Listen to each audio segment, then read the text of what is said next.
Hello friend, সবাইকে আবার একটি নতুন ভিডিওতে স্বাগত জানাই। উচ্চ মাধ্যমিক পরীক্ষার্থী বন্ধুরা যাদের আর মাত্র কয়েকটা দিন পরেই 2025-এর উচ্চ মাধ্যমিক পরীক্ষা হতে চলেছে, অনেকের একাধিক প্রশ্ন রয়েছে মনে যে 2025-এর উচ্চ মাধ্যমিক পরীক্ষা যে আমি দেব, এই উচ্চ মাধ্যমিক পরীক্ষাতে আমি কতটা নিজেকে প্রিপেয়ার করতে পেরেছি। অনেকেই আছে যাদের বিভিন্ন সমস্যায় আছে লাইফে, অনেকেই আছে যারা মাধ্যমিক পরীক্ষাতে ভালো রেজাল্ট করতে পারেনি, উচ্চ মাধ্যমিকের টেস্টে ভালো রেজাল্ট করতে পারেনি, 11 থেকে 12 ওঠার সময় ভালো রেজাল্ট করতে পারেনি, একাধিক হতাশা, একাধিক দুর্দশার মধ্যে লাইফ কেটেছে। এছাড়াও পারিপার্শ্বিক বিভিন্ন সমস্যা রয়েছে। তা সত্ত্বেও লড়াইটা তোমরা চালিয়ে এখন উচ্চ মাধ্যমিক পরীক্ষার জায়গাতে এসেছো। এখন তোমাদের হাতে মাত্র 9 দিন সময়। আজকের দিনটা যদি আমি ধরি, এই 9 দিন সময়ে তুমি তোমার নিজের ভাগ্যটাকে কিন্তু বদলে ফেলতে পারবে। ইয়েস, আমি যেটা বলছি মন কান দিয়ে সেটা শোনো, কনফিডেন্ট থাকো। তার কারণ তোমার বিশ্বাস বা তুমি যদি আত্মবিশ্বাসী হও, সেখান থেকে কিন্তু উন্নতি করতে কেউ তোমাকে টলাতে পারে না। উন্নতি তোমার হবেই যদি তুমি মেনে চলো পরামর্শগুলো। মাধ্যমিক পরীক্ষাতে খারাপ রেজাল্ট হয়েছে, উচ্চ মাধ্যমিক পরীক্ষাতে কি হবে তার উপর ডিপেন্ড করছে তোমার ভাগ্য। এছাড়াও তোমার বাবা মা, তোমার পরিবার, তোমার বন্ধুবান্ধব সবাই তোমার মুখের দিকে তাকিয়ে রয়েছে যে এই ছেলেটি বা এই মেয়েটি এবার ভালো রেজাল্ট করবে। তার জন্য অনেক প্রত্যাশা, কিন্তু তোমার ভয় করছে যে তুমি প্রত্যাশাটা পূরণ করতে পারবে কি পারবে না। আমি তোমাদের বলি, যদি তুমি এই 9টা দিন, জীবনের এই শ্রেষ্ঠ 9টা দিন তুমি যদি কাটাও সঠিকভাবে নিজেকে ইনভেস্ট করো পড়াশোনার জন্যে, এত মাস তুমি কি করে এসেছো, এত বছর তুমি কি করে এসেছো সেটা কিন্তু ইম্পর্ট্যান্ট নয়। ইম্পর্ট্যান্ট হচ্ছে 9 দিনে, শেষ 9 দিনে নবগ্রহ হয়ে ওঠা, নবগ্রহের মতো শক্তিশালী হয়ে ওঠা। কিভাবে সেটা সম্ভব? অবশ্যই সম্ভব। একবার নিজের মায়ের কথা ভাবো, একবার নিজের বাবার কথা ভাবো, যে মানুষটা এতদিন ধরে তোমার জন্য এতটা পরিশ্রম করে গেছেন, যে মানুষটা দিনরাত এক করে তোমার জন্য পরিশ্রম করে চলেছেন।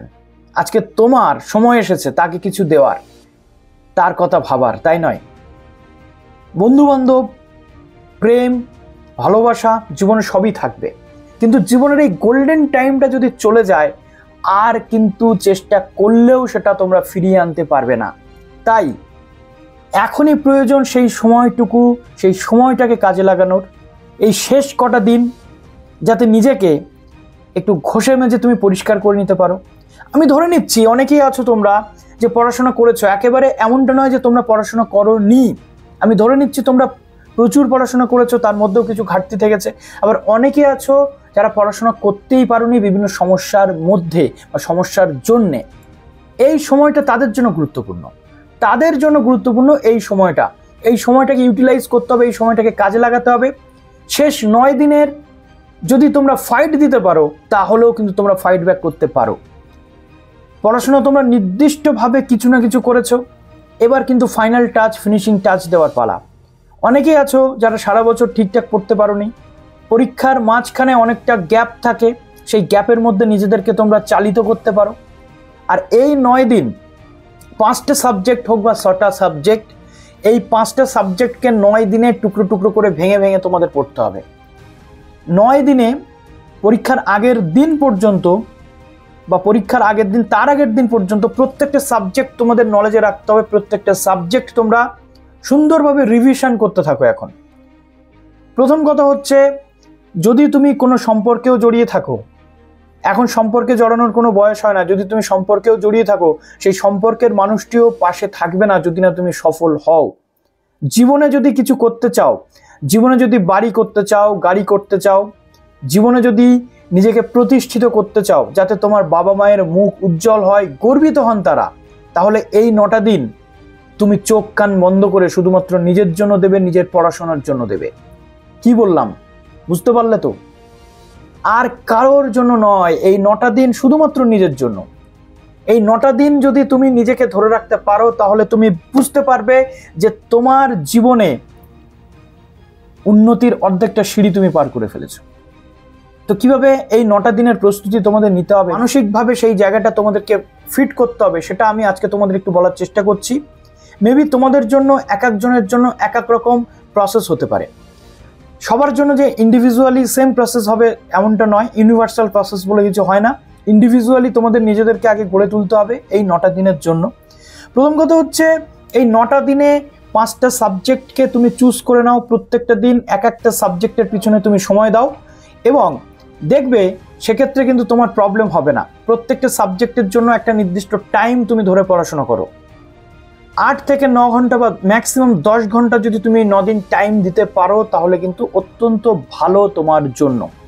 সাবজেক্ট ওয়াইজ প্রত্যেকটা দিন তুমি ইনভেস্ট করে দাও। সবচেয়ে ইম্পর্ট্যান্ট পার্ট, আজকে তুমি বাংলা পড়লে, বাংলাটা পুরোটা পড়লে, কালকে তুমি ইংরেজি পড়লে, পরশুদিন ইতিহাস পড়লে বা ফিজিক্স পড়লে, কেমিস্ট্রি পড়লে, জিওগ্রাফি পড়লে, এরকম প্রত্যেকটা দিন প্রত্যেকটা সাবজেক্টকে তুমি ভেঙে ফেলো। নিজেকে গড়ার কিন্তু এই শেষ চেষ্টা। এই কটা দিন মাটি কামড়ে কিন্তু তোমাকে পড়ে থাকতে হবে পড়াশোনার মধ্যে। রুটিন অনুযায়ী তুমি পড়ো, একটা নির্দিষ্ট রুটিন তুমি ফিক্সড করো যে এই সাবজেক্টটা আমি এত ঘন্টা পড়বো, তারপরে আমি আরেকটা সাবজেক্ট চর্চা করব। এর মধ্যে তুমি টেস্ট দাও, যেগুলো পড়াশোনা করছো সেগুলো তুমি লিখতে পারছো কিনা। লেখা প্র্যাকটিসটা কিন্তু important part, important role play করবে। অনেকেই আছে এরকম যে কিছু জায়গা স্ট্রং আছে, কিছু জায়গা বুঝতে পারছো না কি করবে। যে জায়গাগুলো স্ট্রং নেই সেই জায়গাগুলো ঝালিয়ে নেওয়ার চেষ্টা করো। যদি মনে করো না নতুন করে এই জায়গাগুলো আর আমি করতে পারবো না, তাহলে সেগুলোকে ছেড়ে দাও। মিডিওকার স্টুডেন্টদের জন্য বলছি, সব কিছু কমপ্লিট করতে গিয়ে যেগুলো কমপ্লিট হয়েছে সেগুলো নষ্ট করার কোনো মানে হয় না। যেগুলো কমপ্লিট হয়নি সেগুলো হালকা টাচ দিয়ে রাখো, পরীক্ষাতে এলে যেন লিখতে পারো, নিজের মতো হলেও লিখতে পারো, তাই না? তো স্ট্রং পয়েন্টগুলো অবশ্যই দেখো, তার সাথে সাথে উইক পয়েন্টগুলো সামারাইজ করে পড়াশোনা করার চেষ্টা করো। এই টাইমটাতে মনে রাখবে টিউশন অবশ্যই রয়েছে, প্রত্যেকের টিউশনে যাও পরীক্ষা দিতে, মক টেস্ট দিতে বা গুরুত্বপূর্ণ প্রশ্ন নিয়ে আলোচনা করতে, কিন্তু এই সময় সেলফ স্টাডিটা কিন্তু তোমাদের ভীষণভাবে ইম্পর্ট্যান্ট রোল প্লে করবে। আগামী 3 তারিখেই কিন্তু তোমাদের পরীক্ষা, আর মাত্র হাতে গুনে 9টা দিন, তার বেশি কিন্তু তোমরা দিন পাচ্ছ না।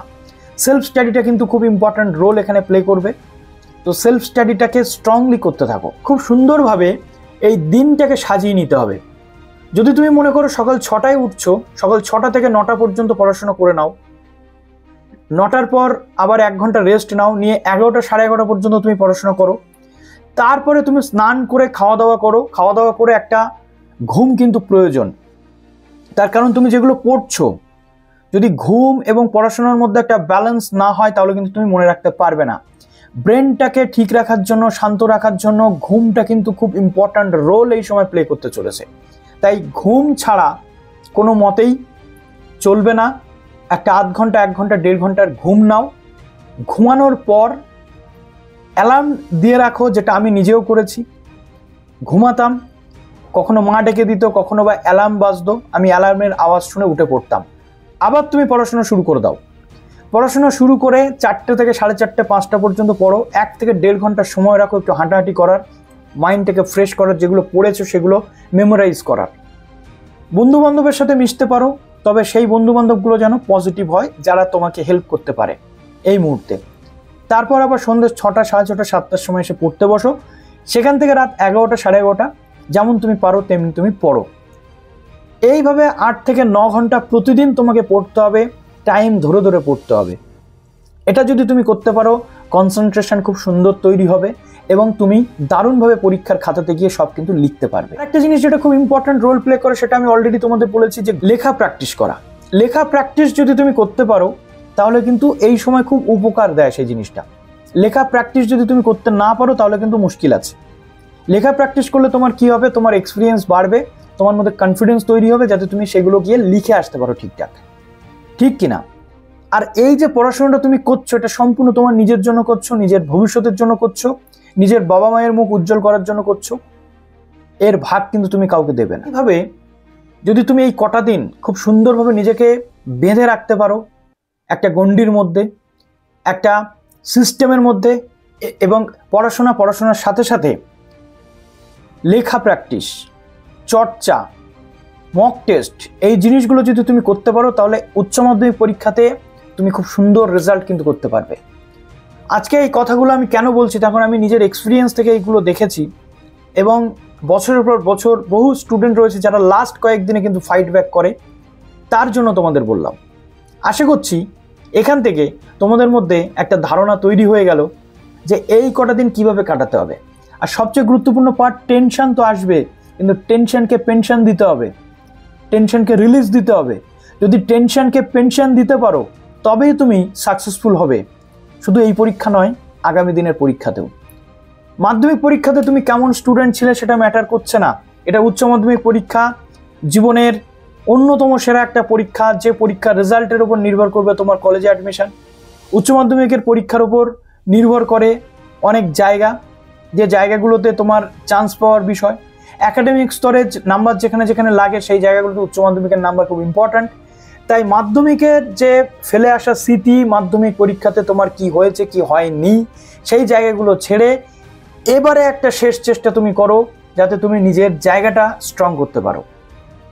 তো প্রশ্ন থাকলে কমেন্টে অবশ্যই জানাও, কোনো প্রবলেম হয় তোমাদের, কোনো সমস্যা হয় অবশ্যই কমেন্টে জানাতে পারো। তো চলো ভিডিওটা এখানে শেষ করলাম, সবাই ভালো থাকো, শুভেচ্ছা রইল সবার জন্য।